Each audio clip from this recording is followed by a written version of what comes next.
elkészítettünk mindent, ami kell a nagy kalácsnak. Benne van a pékjó liszt, a tojás, még a cukor, só, az élesztő, ami megvett kereszt a tejben. Persze adtunk oda egy kis cukrot, abból a cukorból, amit kimértünk, ami kell a hozzávalókhoz, ami később meghallottak majd a második részben a videóban, hogy mi kell bele mennyi. És ezt persze összekeverjük.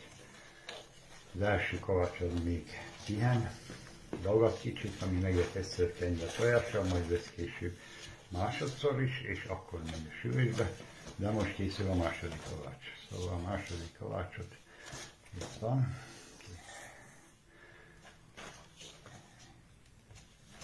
Készül.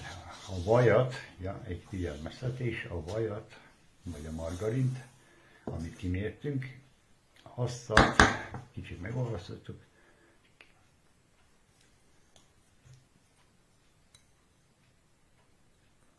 Azt a vége felé ragasztjuk, akkor tesszük bele. És jó, bedagasztjuk majd a tésztát.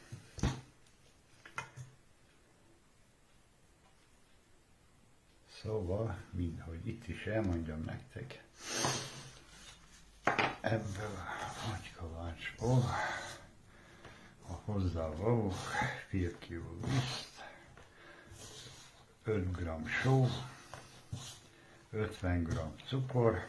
Na most valaki, ha szereti, hogy épp ne legyen egy picit édeskés, akkor kicsit kevesebb cukrot tesz hozzá, de olyan picit édeskés legyen, akkor 50 g cukor. 2 tojás, egy tojás, amit beletettünk, még egy tojás majd megy a kenyésre. Tej, körülbelül a 420 ml tej, fél élesztő, fél kocka, és margarin vagy vaj, olyan 50-55 g margarin megy bele,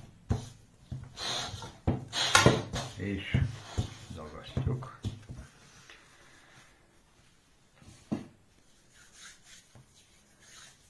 Persze a dagasztás után le lesz takarva, tészta, és hagyjuk, hogy megkeljen. Lehet, akinek van gépje, dagasztógépje, géppel is dagasztani, de mivel nekünk nincs, akkor lehet kézileg is szépen ledagasztani. Semmi gond, akkor finom lesz a nagy kalács. Ezt a nagy kalácsot lehet csinálni húsvétra is, karácsonyra is. Znači, ko hoće da pravi veliki kolač domaći, evo, da kažem i srpski, brašna, pola kile brašna, sol, 50 g, šećera, sol, izvinite, sol 5 g, znači pola kile brašna, 5 g soli, 50 g šećera, a možete i manje ako ne bojite da je malo slatko, 2 jaja i mlijeko 420 ml, kvasca, jedno pola kvasca, margarina ili maslaca 510 ili 20 g. I od ovog će izaći otprilike 70-75 deka lijepog finog kolača, što će biti kad se ispeče lijepo žuta i ukusna, jako ukusna. Kolač peče se 20 minuta otprilike na 170 Celzijusa i onda se pokrije sa ovim celofanom od gore da se ne izgori gornji deo i da se ne izgori gornji deo i posle se peče na 150 stepeni do kraja. Znači to još jedno 15 minuta otprilike. A ja imam jednu iglu dok se peče po vremenu, zabodem u sredinu da vidim da se lepi na njega kolač. Ne, ako se ne lepi, onda je pečen i sredina. Sad smo ostavili testo da se krene. Da se krene. I poslije ćete vidjeti, mada na mađarskom, drugi deo videa kako se nastavlja. Znači, poslije ovog ćemo napraviti 9 gomboca i od 9 gomboca ćemo napraviti jedno petenje od 6 i drugo petenje od 3. Pa ćete vidjeti nastavak. Zdravo Stepa. Mikor megkerül a kovács, elkövetettem, utána jön, mint ahogy mondtam, 9 részre elosztjuk, ilyen kerek gombocokba, hogy egyformák legyenek, és őt akarjuk, hogy pihenjen. És a pihenés után megy a fonás majd. Kb. 10 percet hagyjuk, hogy pihenjen majd a 9 egyenlő gombóc. Így lassatok, így meggyúrjátok, és megyünk tovább. Sziasztok! Készül a húsvéti nagykovács mindjárt, és megláthassátok, hogyan készítsük, hogy is mondják, 6-os fonás. 6-os fonást, szóval így megy.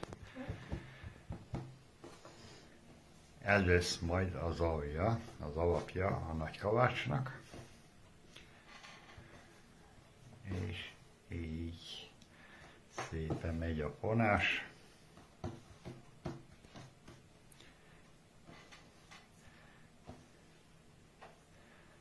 Gyönyörű lesz. Szépen meg van kelve a tészta.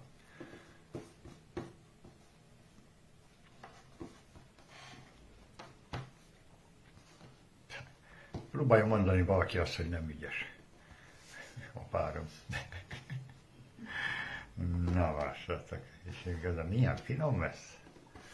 Most csinálja az életében másodszor. Az első az múlt héten volt próbára csinálva. Az is nagyon jó sikerült, de ez reméljük, hogy még jobb lesz, még szebb. Nézzétek, milyen szép, gyönyörű. Ez az alapja. Ez az alapja, igen.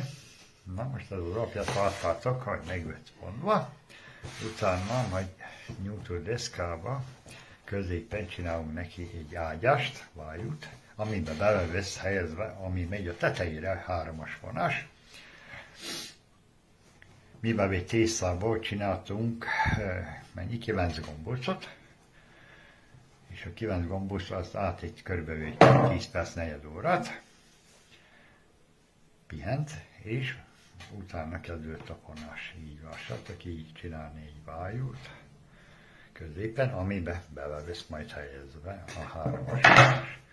Vásároltak, ilyen lett 9 gombot csinálva a tésztából, ami előtte be lett keverve, és persze hagytuk, hogy pihenjen, megdagadjon tészta, és utána lett csinálva 9 gombóc, 9 gombócból, akkor meg lett csinálva, azt pihen még 10 percet, és akkor utána gyúrja ki szépen, így van, körülbelül olyan 30 centi, 35 centi hosszúságúra a gombócokat, és utána kezdjük a fonás majd. És, hogy elmondjam, mi ment a tésztába, ebben a nagykovácsba, szóval mi lesz a nagykovács, ment fél kiló liszt, finom liszt, 5 g só, 50 g cukor, az egészhez kell 2 tojás, egy tojás megy a tésztába, egy majd a kenésre, tej ment körülbelül 220 ml, évesztő, egy fél évesztő, egy kockából, és vagy vaj, vagy margarin, abból 55 g kell egy ilyen nagy kovácsba. Szóval, ha kioltból csináltok, akkor duplája kell mindenből. És ebből körülbelül majd lemérjük, de szerintünk van minimum 70-75 deka akkor kisül kalács vesz. Nagy kalács. De higgyétek el, nagyon finom. És ami az érdekes, utána, amikor kisül, amikor fölvágjátok, gyönyörű szép sárga belülről, és nagyon jó finom ízű, persze 2-3 napig is nagyon finom.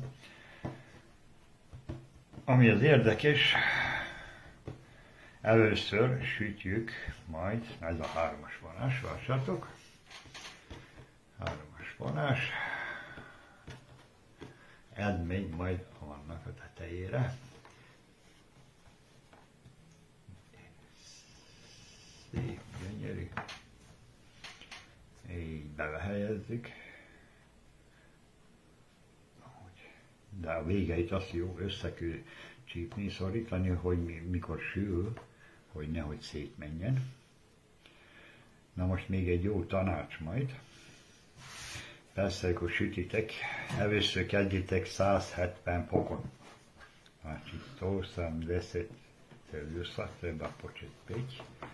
Jedno, menjit, 2 órát? 20 perc. 20 perc, 20 minuta.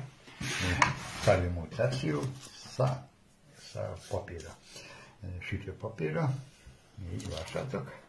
Megvesz majd kenyve, akkor pihen egy kicsit, utána megint később megkenjük tojással.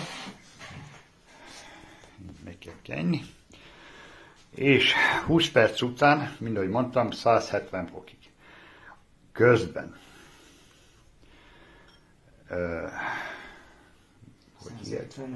le kell venni 150-re, aztán okvetlenül, ne hagyjátok 170 fokon, és míg úgy csináljuk a legokosabban, van egy hosszú tűnk, és úgy figyeljük a belsejét neki, hogy az is megsült-e, beleszurkáljuk itt-ott, hogy ráragad-e a tűre, vagy nem. Ha nem ragad rá már a tészta, akkor meg van sülve a belseje is. De közben, hogy ne süljön meg nagyon a teteje, az körülbelül milyen idő után, majd akkor elveszik a hőmérsékletet, tehát akkor ebbe az ezüst papírra. Félsütésen. Igen. Félsütésnél ráesztet, ilyen papírt, ezt a sütőpapírt ráhelyezzük a tetejére, hogy ne égjen le. És higgyétek el, írtok finom kalács, próbáljátok ki, megéri, biztos, nem olcsóbb, mint hogy péknél vegyétek, és nagyon finom lesz. Na, aztán majd megmutatom, amikor megsült, hogy lássátok. Kb. fél óráig sült a kalács, és 20 percig ment 170 fokon. 20 perc után rátettük a póviát, amit egy darabig még rajta volt, és mielőtt kész lett volna, levettük, hogy még egy kicsit pirosodjon, az még olyan kb. 10 perc, 150 fokon, szóval 20 perc után 150 fokra le kell venni, és 150 fokon sül egész végig. Így néz ki a mi házi nagy kalácsunk, kastakázi, nagy domácsi právi koljač.